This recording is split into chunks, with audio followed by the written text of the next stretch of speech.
Okay, so another heartily welcome to the second interview, which will be held in English. We've got a special guest again, who is Klaus Scherwinski. Klaus, welcome. Nice that you're here. Do you want to talk a bit about yourself? Because I think you've got a lot to tell because you brought a lot of stuff with you. Tell us what you're doing, who you are, what's your profession? I'm an artist. I draw lines and other people see faces and cars and guns in there when I combine the lines in the correct way. I'm a comic book artist, but right now I work as a visual development artist. I'm a storyboard artist for AAA video games like Hitman, Horizon Forbidden West, or Avatar Frontiers. Those are the latest titles I worked on. But I started out here in Erlangen as a comic book artist. So my first series that I've ever done is called Copic. I actually have an issue here with me, and it's actually this book. It was published 25 years ago. I drew it myself. I did the colors.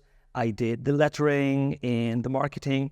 It was a long time ago that I drew this about a Russian that comes to Los Angeles and has action adventures. Wow. It was very much like everything I knew from Image Comics and Marvel that I liked, and it was actually published. I didn't earn any money like this, but it opened the door for me to transition into the professional area of making art, not only loving art, but making art.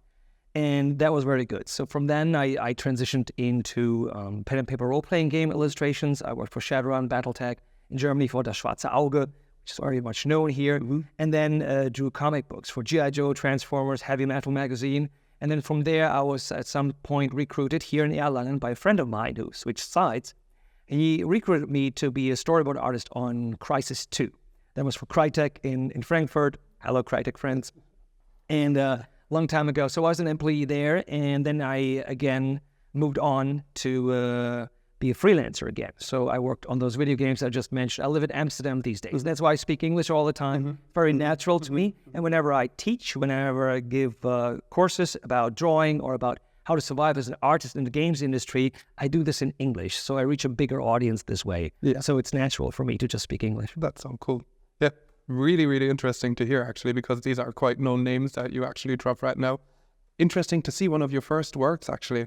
Where did the inspiration come from? Like, have you got specific comics that you were inspired from? Is that specific point here? Because it's a specific style, actually. I want to talk about that. Yeah, it's the 90s Image and Marvel style. And we were just graduating into Photoshop and computer coloring. Mm-hmm.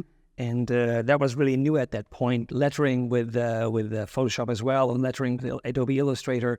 That was a big deal, a completely new world that came up there. But I loved all this, and I wanted to create a superhero series. And I developed some superheroes with superpowers, and I wanted to have them based in Los Angeles to do something different. But I needed an enemy for them, because the heroes are only as interesting as their opponent. Mm-hmm.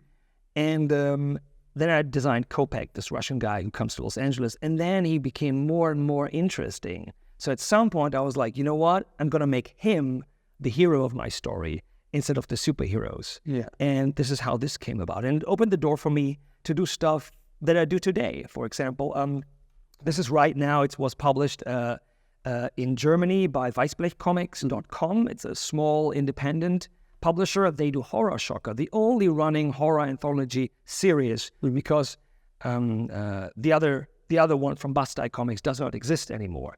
And they're doing great work. Their new series, Fantasy 3000, is basically something like Heavy Metal Magazine, with fantasy, with science fiction, all that stuff. So I have a new story in there. It's a 4-pager, and it's called Das sind Monster. It's only 4 pages. It's a World War III type story where some terrible soldiers that are half monster, half human, and we have a human sniper who's in the resistance fighting against them, against the odds.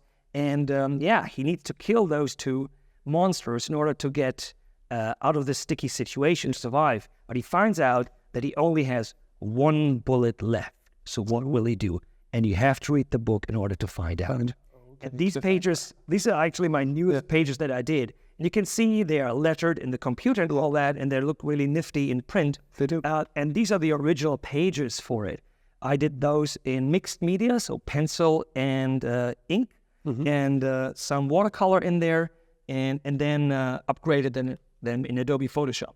That's so interesting that you actually brought material that you worked on yourself. So this is the original material that ended up in the comic that you produced. That is amazing, actually, to see something like that. and having it here. So I see your style. It's quite dark. It's brutal. It's dystopian.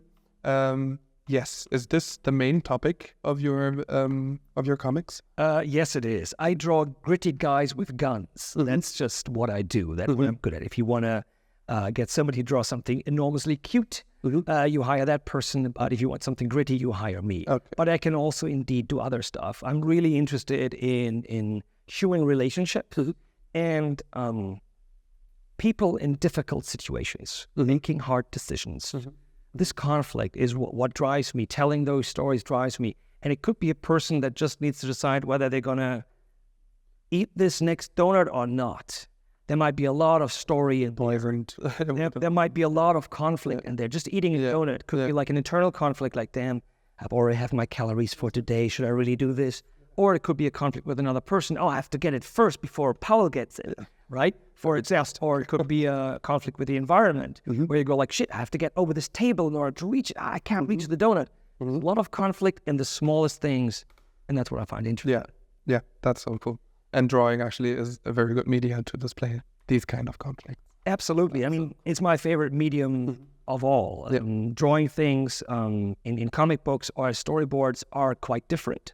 But comics were my first love, and it's the easiest for me to combine pictures and words and tell a story this way. That's so cool. Thank you actually for talking about your biography and how you became who you are right now. This is so interesting to see how something like a passion can develop into something which carries fruits and it can look awesome. It's so cool. Do you want to talk about, this is your most recent project at the moment. That's true.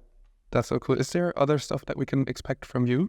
Something like look into the future, something that you're working on, something that you want to be working on, like you're very ambitious. Have you got something to talk about? Well, there are a couple of things I cannot talk about yet. I'm still trying to get my next bigger video game gig. So let's see how that works out. Talk to me again in half a year and then we'll see. But I'm working right now on some storyboards for an independent production. Molly Hattie Carroll is doing a cartoon called Xenobeasts, and I'm right now storyboarding her second animated short, which is a 2-minute animated short.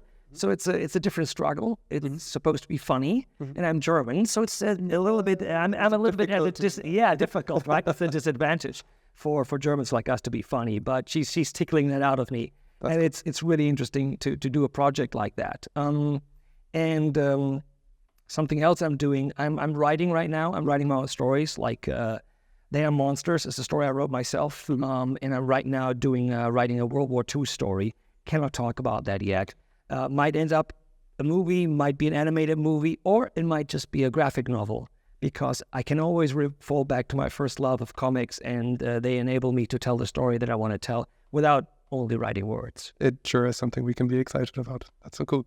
If there is no Comic Salon, where do we find your work? Have you got a webpage? Have you got Instagram, social media?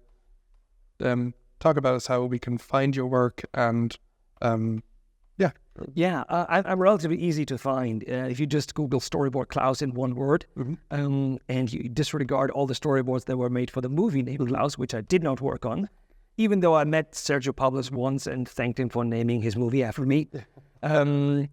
Jokes aside, I'm storyboard Klaus on Instagram, and you can find me on storyboardklaus.com. And sometimes I give workshops at SAE Institute all over Germany, all over Europe, actually. The next one will be in Zurich in July 2024. And I'll talk about how to make a career as an artist, how to maintain stability as an artist in this volatile, difficult creative industry. I also talk about storyboarding and, well, how to tell a story with pictures, because that is my life's work. That is so cool. And it's great that you actually put your effort into teaching other people how they can survive in such a volatile world. Really, really nice. Great stuff. Thank you for having you. It was amazing talking to you. Thank you. And for the people that are in Zurich in July, they can come and visit you. And it was really great having you. Thank you. See you around. Yeah.